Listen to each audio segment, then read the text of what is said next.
If you want to play lead guitar like Eric Clapton, then you clicked on the right video, because today I want to share with you 5 iconic phrases from Sunshine of Your Love. I'm going to break down the scales and the theory behind what Clapton's doing, and of course show you the notes note for note as well, so you can get playing like Clapton too.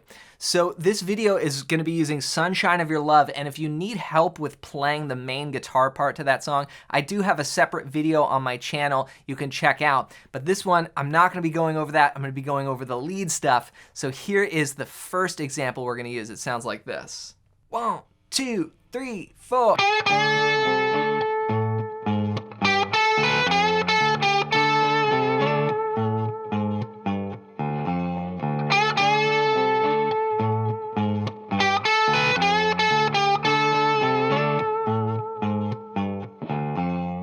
All right, so we've got some really great bluesy bends here. Now I did play into just a rhythm track the riff, right? So I'm going, you know, and just playing that theme as sort of the accompaniment. Now this lick starts out on the 12th fret of the 3rd string. And what it does is it bends up a full step, which is 2 frets there, the note G going up to A. And then again. Now rhythmically it starts on the and of 4. 1 and 2 and 3 and 4 and 1. So it's a pickup into the downbeat where you have the bend. So 1 and 2 and 3 and 4 and 1. And you hold it.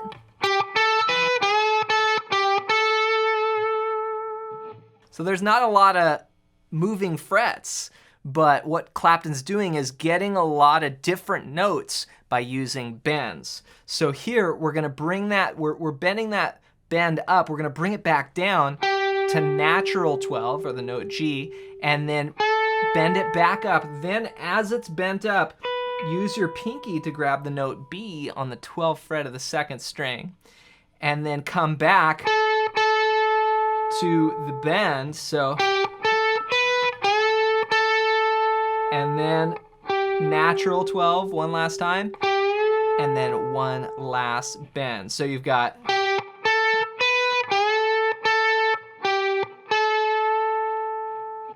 and all the great players from B.B. King to Jimi Hendrix were all amazing at like staying in one place where their fingers barely even look like they're moving, but somehow they're getting all the notes. And this is an example of that.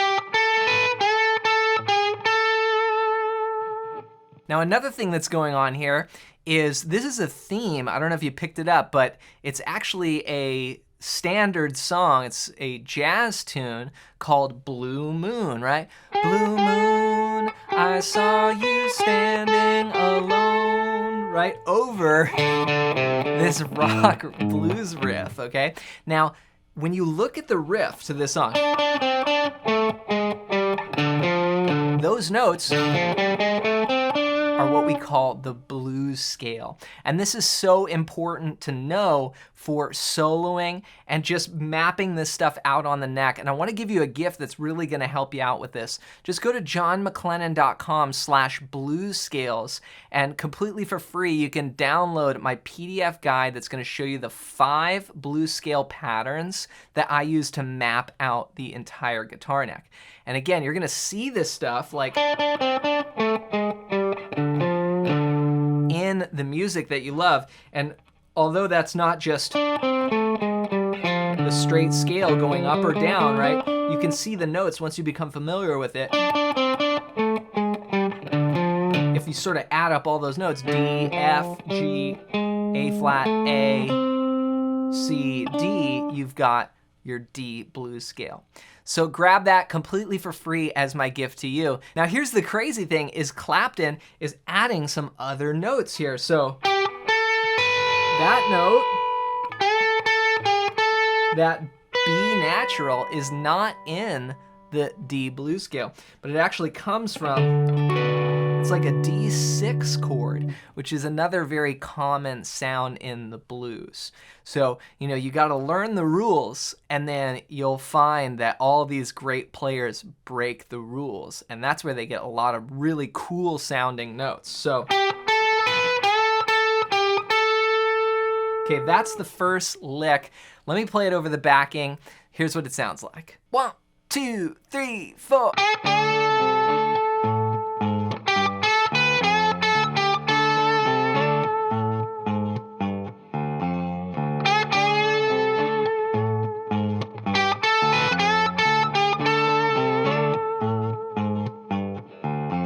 All right, lick number 2 sounds like this.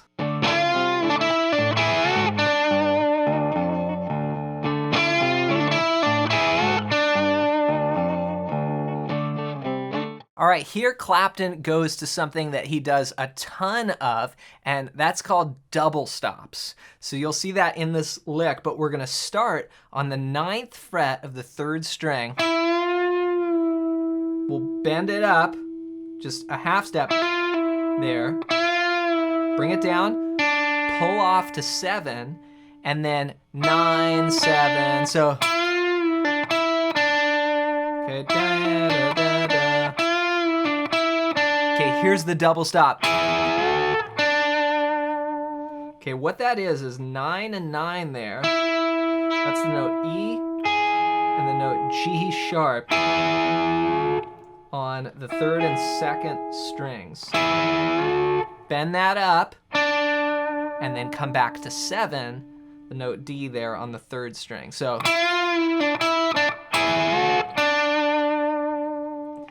1 and it comes in on the and a 1. 1 and 2 and a 3 and 4 and 1. And then it ends there on the downbeat. Here it is with a little backing.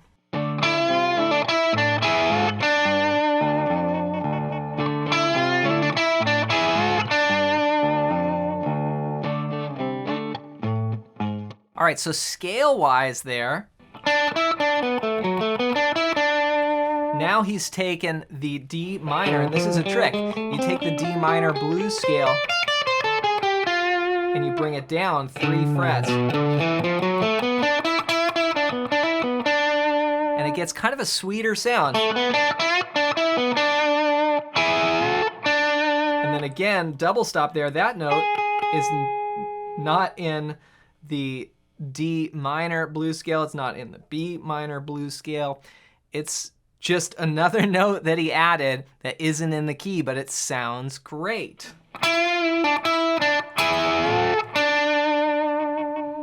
All right, lick number 3 is a total bluesy lick. This is something Clapton played all the time. Here's what it sounds like. 1, 2, 3, 4.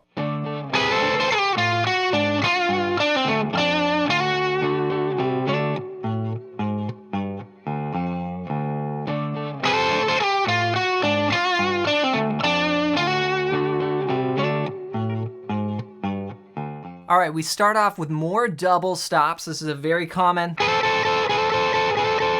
you hear Clapton later play that in Layla on the unplugged version. But here we're gonna play the 14th fret on the 3rd string and then the 13th fret on the 2nd string. We'll slide into those on beat 2. 1 E and a 2 E and then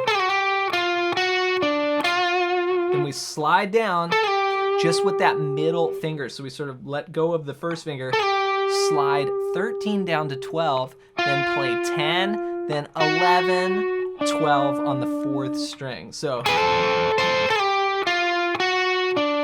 and then 10 on the 3rd string. Okay, that's sort of the first half.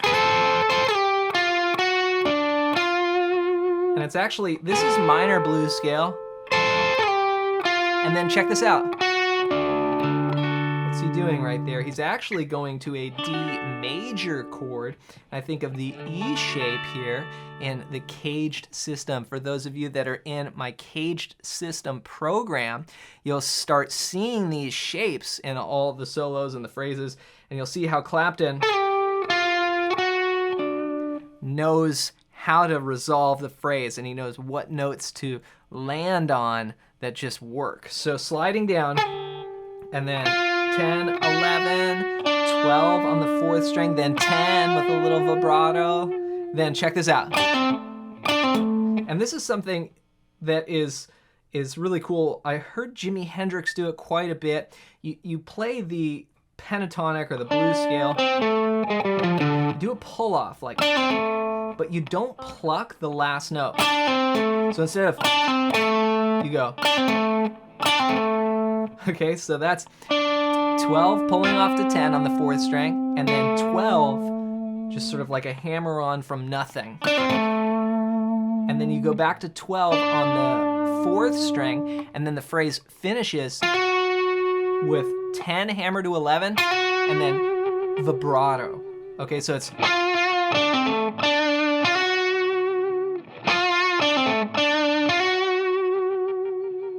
All right, so all together, here's what it sounds like.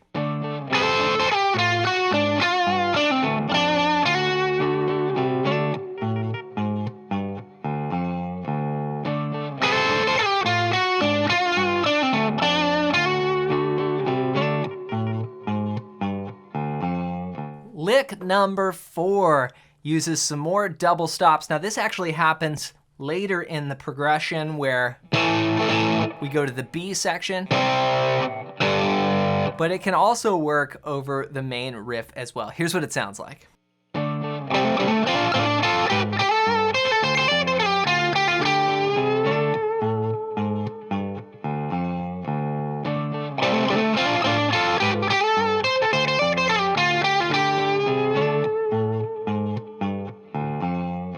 All right, so we start out climbing up the scale with double stops.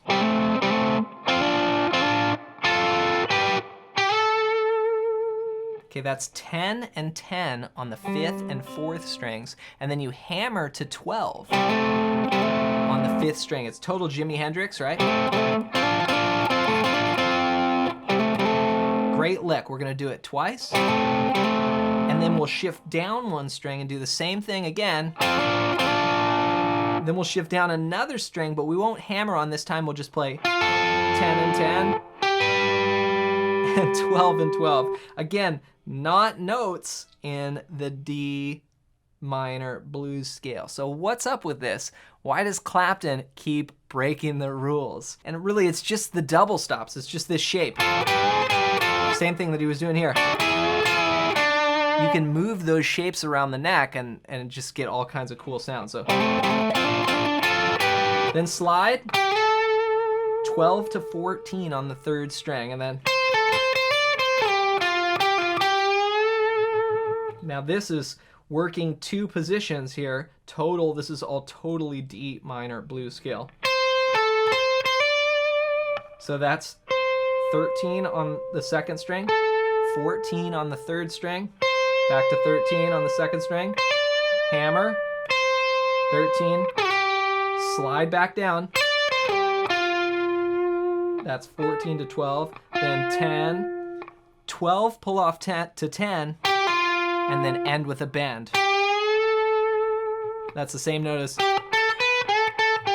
all right, the first lick. He kind of keeps coming back to that bend, which of course is just a classic note to bend in your D minor blues scale, which again, you can get completely for free. Just go to the link below. So it ascends up double stops and then comes down with blues scale. Here it is all together. And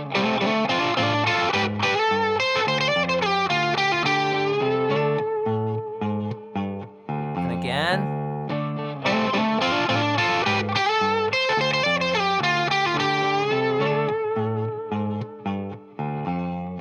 And for the final lick, lick number 5, we're gonna go up even higher and keep using some more double stops and the blues scale. Here's what it sounds like.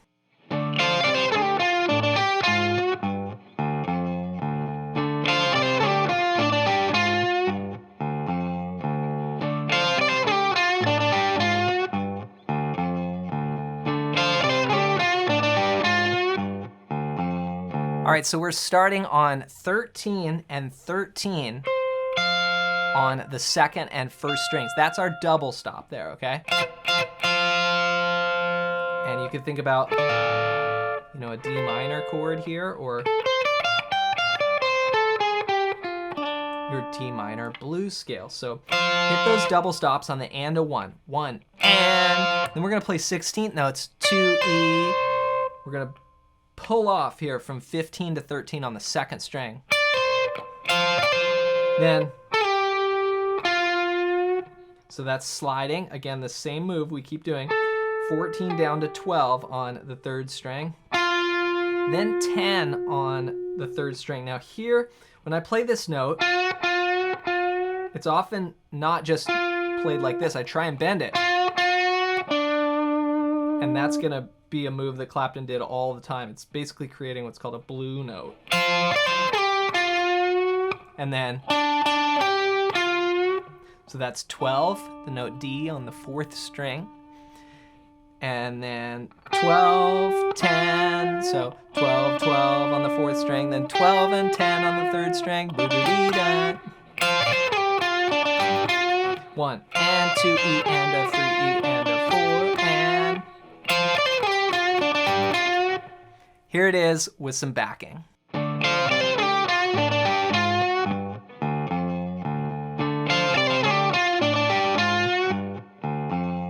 There you have it, 5 iconic licks that really just dial you into Clapton's sound.